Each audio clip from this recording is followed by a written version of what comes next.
Non, Maître Abdinar Ndiaye. Test. On va faire vite, hein. Deux questions rek sommaire en version wolof comme français rek. On commence par le français. Par le français. D'accord. Test. Ok. C'est bon. Test. C'est bon? Test. Comment? Vous passez un coup de Allez, c'est bon. C'est bon. Bonjour. Vous vous présentez, maître. Voilà, c'est Maître Abdinar Ndiaye, avocat à la Cour, en fait un des conseillers donc, du sieur Arona Niang, qui en fait faisait face aujourd'hui au tribunal effectivement donc statuant en flagrant délit du TGI de Dakar. Condamné avec sursis 3 mois, est-ce que vous pouvez revenir un peu sur ce qui a été réellement reproché? Bon, en fait, vous savez que le sieur Arona Niang était effectivement donc interpellé, puis gardé à vue et mis sous mandat de dépôt pour effectivement donc, le délit en fait, donc, de diffusion de fausses nouvelles. Aujourd'hui, il a comparu devant la barre effectivement, donc, du tribunal. À la suite effectivement, donc, de l'interrogatoire, nous avons effectivement plaidé sa cause. Le tribunal, après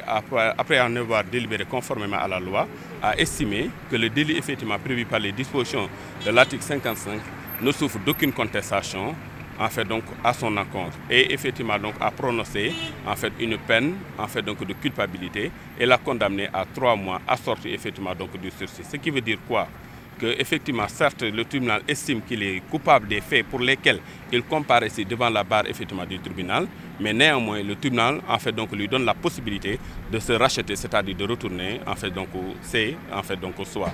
Donc nous trouvons que c'est une bonne décision en fait donc au regard effectivement donc de la loi et de la jurisprudence de nos cours et tribunaux, parce que n'oubliez pas que le sieur effectivement Arona Niang est un délinquant primaire qui n'a jamais eu maille à partir avec la justice et qu'au regard effectivement donc en fait donc des débats qui ont été entretenus en fait devant le juge donc statuant en flagrant délit, en fait lui-même en fait a estimé que ses propos ont été travestis, mais néanmoins il a soutenu que même si effectivement ces propos auraient été travestis, lui il demande effectivement donc il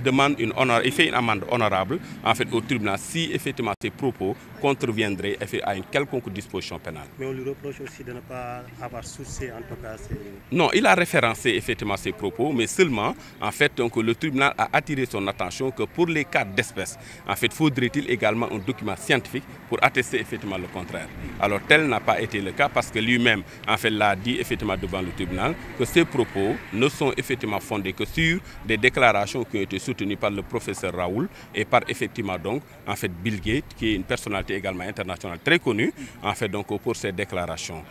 Mais vous savez qu'au regard des dispositions de 257, ce que d'ailleurs je trouve en fait donc,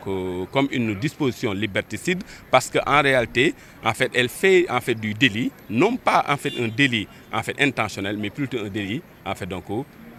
matériel, c'est-à-dire que l'intention, que vous soyez en bonne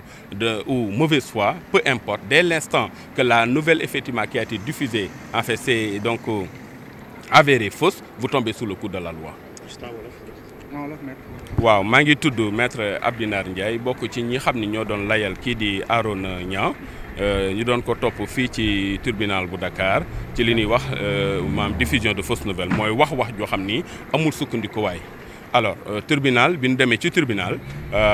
interrogatoire wane na ni moom en fait kii di wax Arona Niang dafa wax ni moom kàddoo mi xam ni yëkkati na ko visé wul woon d'ailleurs le corps médical sénégalais mais dafa doon def une analyse en fait donc sur la scène internationale te it lii mu wax mi ngi ko sukkandikoo ci ñi xam ni mooy lu ko mel ni le professeur Raoul ak ki xam ni mooy Bill Gates wax yooyu moom la jàngat joxe ci xalaatu boppam waaye objectif am nekkul woon maanaam jeter du discrédit sur nos institutions encore moins en fait donc induire en tout cas à une désobéissance effectivement aux lois de la République. Alors loolu nag ginnaaw bi nu saytoo maanaam ñun ñu layal ko tribunal dafa jàpp ne li ñu koy tuumaal lu am la ci wàllu yoon ba tax na daan na ko daan yoo xam ne nii daan la certes pour xamal ko ni ko li maanaam faaw nga seetaat yow ni ngay doxale ak ni ngay waxe waaye teewul dañ koy bàyyi mu ñibbi këram maanaam comme li ñuy wax maanaam décision de sursis la pour mu mën a dellu ci njabootam waaye décision yooyu liñ ci mën a jàngal rek mooy nga mën a delluwaat defaraat sa toogaay ba bu ëllëgee yu ni mel bañ laa mën a dal.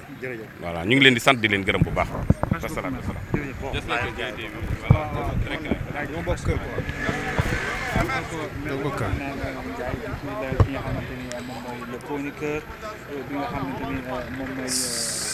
salaamaaleykum wa rahmatullah xam nga Arona Niang ñoo bokk quoi ñoo bokk deret moo ma yëngal quoi te en tant que sama doomu ndey ñoo bokk benn dëkk muy ci leen moo ñu boole ñu ñëwaat fii ñu bokk benn kër bu nga xam ni fa la ñuy yeewoo tey ñu ñëw def soutien bu rëy bu ñëw teewoo bis bi nii bis bu nga xam ni ñun bis dañ ko jëloon bis bi nga xam ni bisu Sénégal la taxawaay bi si ñëpp am tey mbokk yi ñëpp a ñëw dëkkandoo yi ñëpp a ñëw pour soutien Arona Niang première ma Diop Kane teew na fi Oumar Wade teew na fi ak Sidi Niang teew na fi ak waa Pikine gi yëpp waa Yëmbal Route de Boune ñëpp ñëw waa département Kër Massar ñëpp a ñëw tey lii nii dafay wane ni justice am na ndax xale bu nekk si yoon da nga koy teg si yoon xale bu nekkee si yoon da nga koy teg si yoon dañ ko teg si yoon cote que ni que lii bu mu amaat erreur de communication day am te loolu dañ ko nangu ñun ñi ànd ak moom dañ ko nangu tey jii nii liñ siy jàngat mooy dañuy dem toog après xool fi ñu jëm itinéraire bi ñu jëm te ñoo ngi remercier ñëpp incha allah di leen wax rek képp ku nga xam ni ni nga koy jàppale ñoo ngi kontaan si yow bu baax a baax a baax a baax a baax. tey jii ànd ak mbokkam boo ko doon tey jox conseil lan lay doon lu mel ne bañ a am ci moom. non li ma koy jox conseil rek mooy comme li may jox ñëpp mooy bala ngay wax dara na nga ko vérifier ba mu leer nga génnee ko en tant que man mii sax si loolu laay yëngu en tant que coordinateur département Kër Massar mouvement convergence citoyenne tabax sa réew bu coalition Diomaye président waaw ba pare ma bokkat si benn association bu nga xam ni au niveau national la ak international muy IBC kon man si affaire yi laa nekk ñun ba la ñuy wax nañu wax lu wóor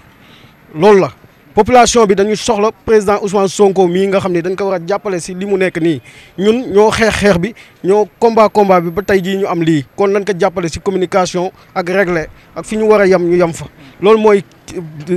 défi bi quoi Sénégal jëm kanam. ñetti fan yi nekkoon ci kaso bi yow yan xibaar nga ci amoon ci nekk ren nekkoon ci kaso bi ndax mi ngi woon ci normalement